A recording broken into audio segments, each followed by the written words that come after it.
Agora é o seguinte, a gente vai tratar um tema aqui importantíssimo e eu penso que é um dos principais princípios da vida, tá?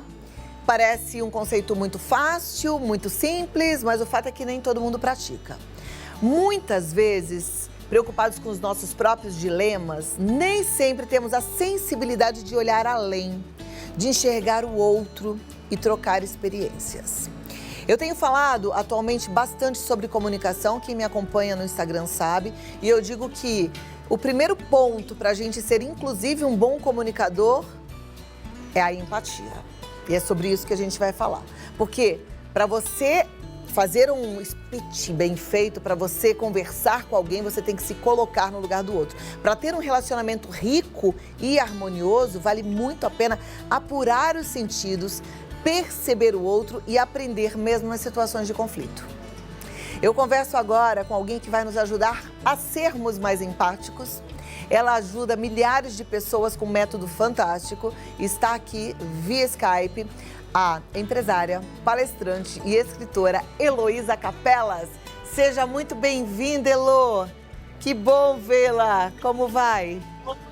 Uau, que saudade de você! Ai, eu também. Vontade de poder te dar um abração, viu, Elo? Heloísa Capelas, ela realmente, quando eu falo assim, ela ajudou milhares de pessoas, ela me impressionou, eu a conheci no programa, mas eu fiquei encantada com ela quando eu li o Mapa da Felicidade e fez assim, ó, uma virada de chave na minha mente e acabou facilitando em tudo a minha vida, porque acho que a vida é relacionamento e isso faz com que a gente tenha um bom relacionamento com a gente para ter um relacionamento bom com o próximo, né, Elo? É isso mesmo, é isso mesmo. É isso, inteligência emocional, que é o assunto do livro, né, basicamente, nos leva ao assunto de hoje, né, Clau, a empatia. Inteligência emocional é a nossa capacidade de sentir.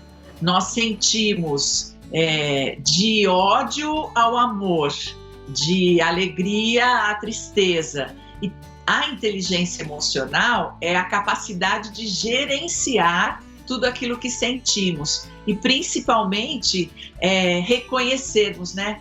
Para a gente gerenciar, nós precisamos aprender a dar nomes àquilo que nós sentimos. É por isso que o assunto de hoje é bem importante. Às vezes, sentimos empatia sem saber que é empatia e às vezes dizemos que estamos sentindo empatia e não é nada de empatia.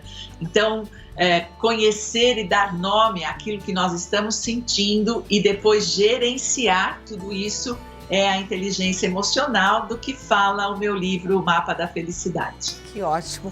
Então, já que entramos no assunto, Elo, afinal, o que é empatia? Bom, empatia é vestir os sapatos do outro.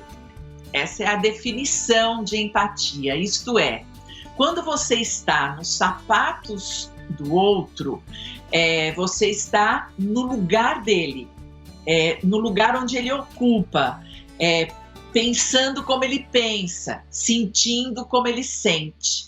Isso é empatia.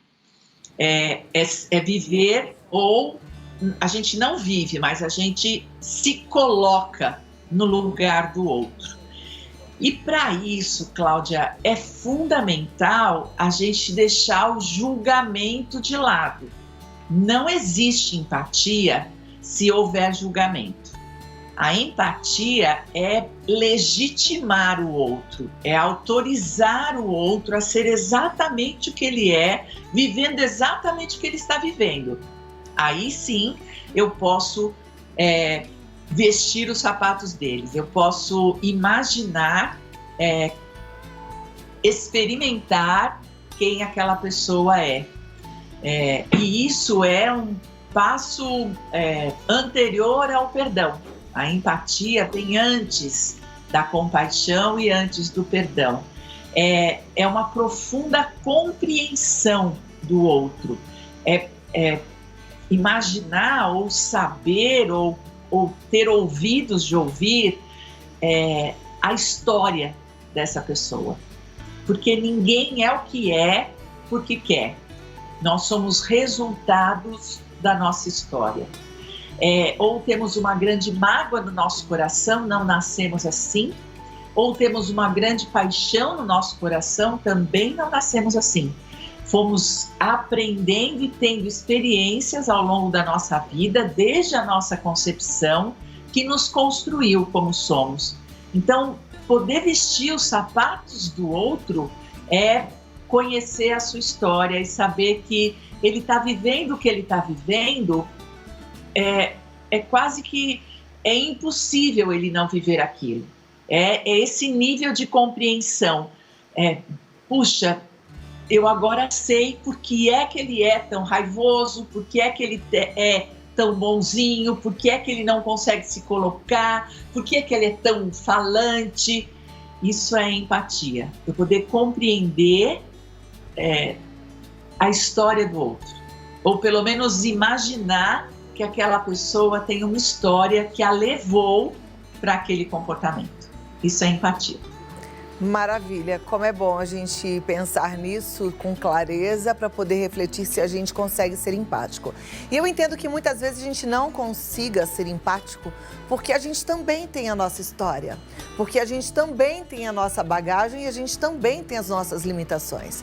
Quantas e quantas vezes a gente erra com o outro porque a gente também ficou raivoso, porque a gente também ficou ressentido, porque a gente também trouxe aquilo que faz parte da nossa vida. E aí eu queria que você nos ajudasse nesse caminho, porque eu acho que essa é a trava que a gente acaba se esbarrando. Quando a gente quer ser empático, muitas vezes a nossa história fala mais alto. Mas eu volto daqui a 2 minutos para você falar sobre isso, tá bom? Ótimo. Então, até já. Olha lá, pra gente pegar dos dois lados, né? Porque tantas vezes a gente quer. Me lembrei de São Paulo falando: o bem que eu quero é o que eu não faço, né? E muitas vezes a gente acaba fazendo mal que a gente não quer. E a gente também fica machucado com isso, né? A gente também precisa aprender a lidar com essas nossas emoções e até aprender a se perdoar. Agora aqui com Heloísa Capelas. Elô, você entendeu também a minha pergunta, né? Porque tantas vezes a gente quer e não consegue. Como é que a gente faz, hein? Então, você sabe que a gente sempre consegue.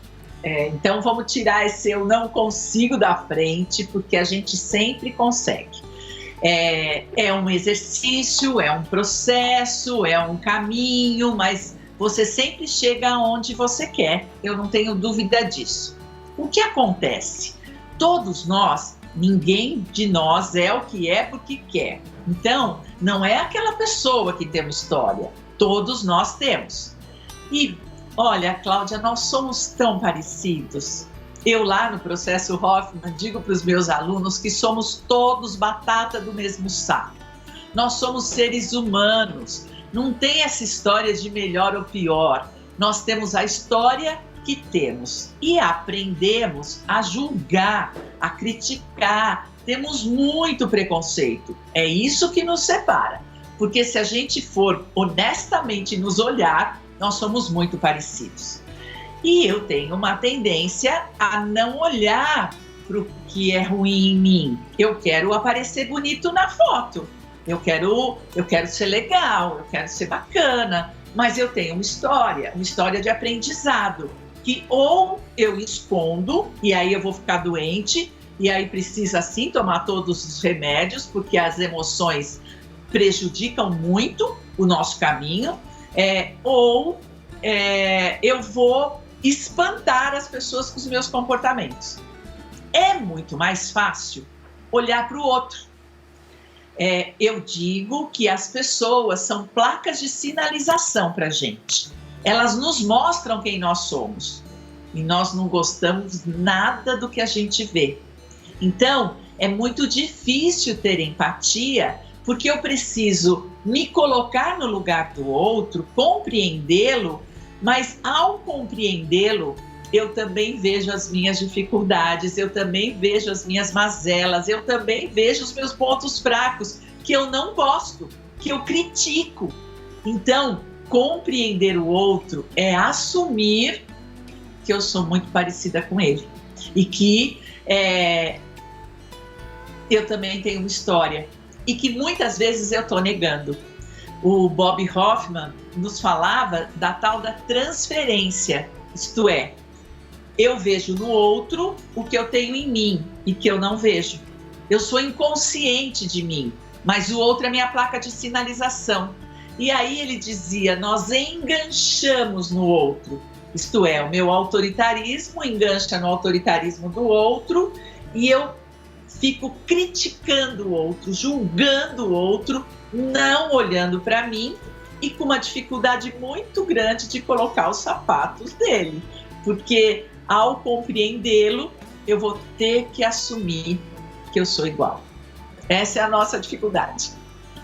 Nossa, eu acho esse conceito incrível. Às vezes eu fico pensando nele, né? Porque eu também acredito nisso, que a gente consegue enxergar no outro características que a gente tem na gente, mas muitas vezes isso fica meio inacessível, que você fala, mas peraí, como é que é isso mesmo? Eu tenho mesmo isso que eu critico ali?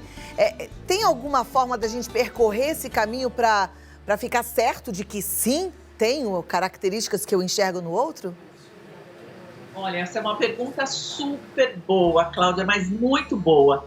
Porque muitas vezes, por exemplo, eu vou voltar no autoritarismo.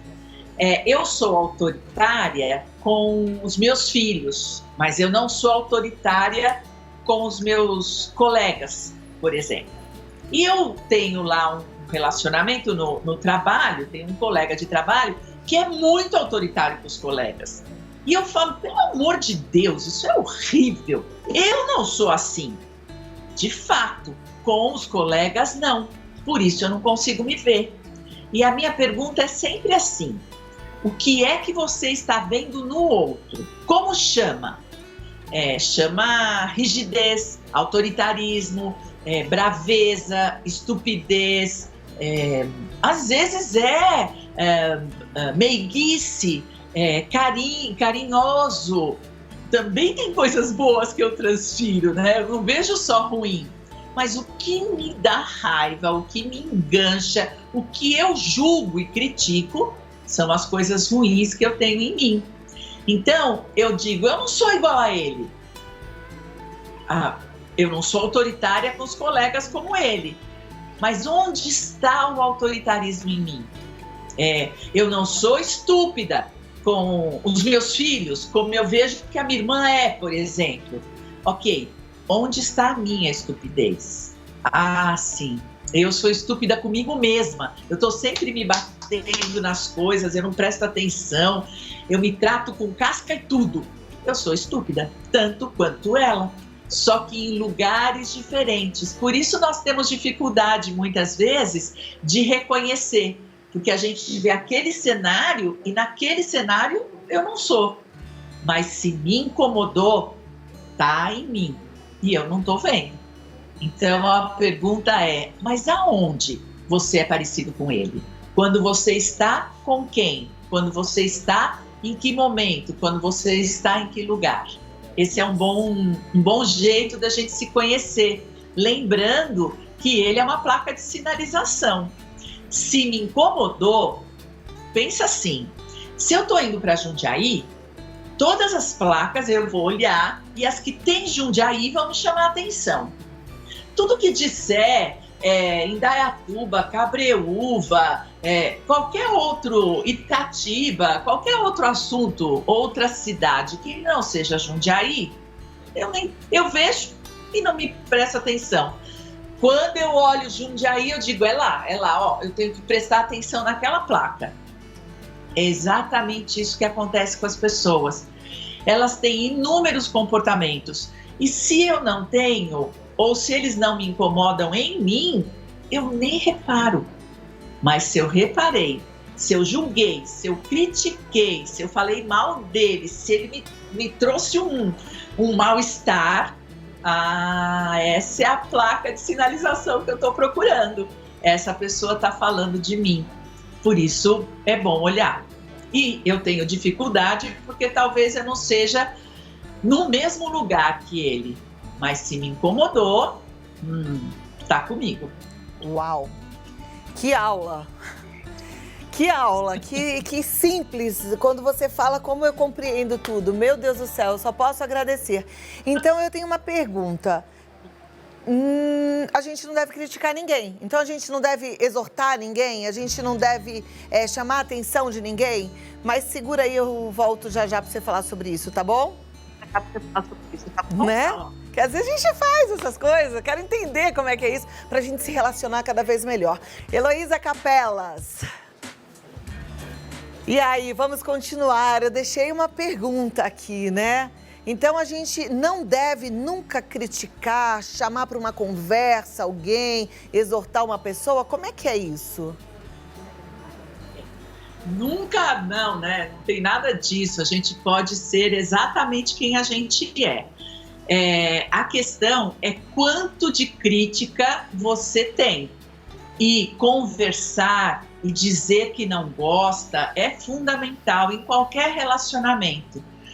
Mas você vai dizer que o outro está errado?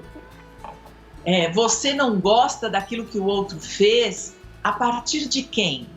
De que verdade? De que posicionamento? Então, todas as críticas que você quiser fazer, chama sim e vai contar. Quando você faz isso, eu me sinto... Toda crítica tem e precisa ter autorresponsabilidade. Eu só critico o outro porque eu tenho uma verdade diferente da dele. E aí, do meu ponto de vista, ele está errado. Mas quem disse que do ponto de vista dele ele está errado? Ele está fazendo aquilo que ele acredita. E eu não sou a dona da verdade, eu não sei. Agora, para mim... aquilo me magoa, me aborrece, me irrita, e eu posso falar isso.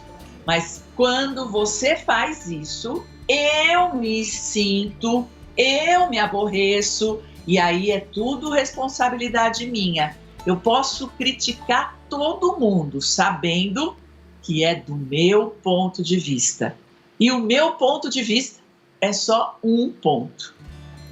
Agora, criticar todo mundo, e aí eu já estou pensando, criticar uma pessoa para outra vai sinalizar quem se é, né?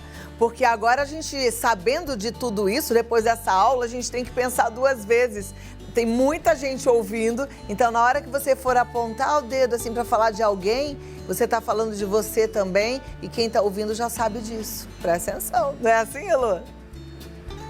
É isso mesmo. Além de eu não poder falar de ninguém que não está presente, porque isso não é ético, a não ser que eu conte da minha admiração e que eu exalte os valores daquela pessoa, eu a admiro, e aí, ok, pode colocar no jornal.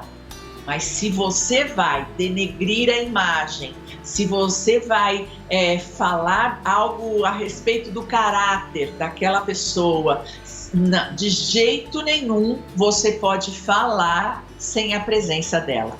Nós não podemos falar de ninguém que não pode se defender.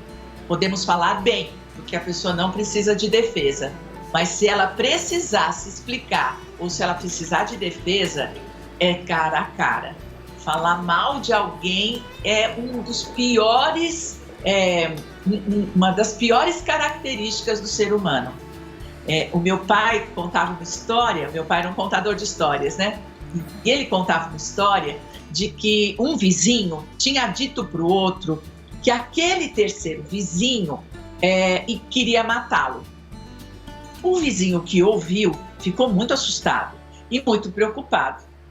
Uma tarde, ele está andando pela calçada dele e ele vê aquele vizinho mal falado limpando a sua espingarda. Ele não teve dúvida, ele correu para casa, pegou o revólver e matou o vizinho. E aquele estava simplesmente limpando a espingarda porque ia caçar no dia seguinte. Mas porque alguém falou mal de alguém, deu toda essa confusão. Eu gosto muito dessa história para falar sobre a maledicência. Esse é uma das piores características do ser humano. Eu concordo com você, mas agora eu acho que a gente também tem um trunfo, né?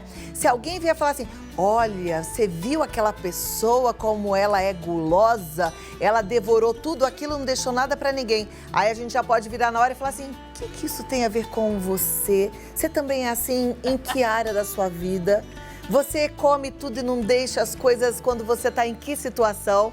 Não é verdade? É já isso tenho as mesmo, respostas. Cláudia. Pronto, peguei.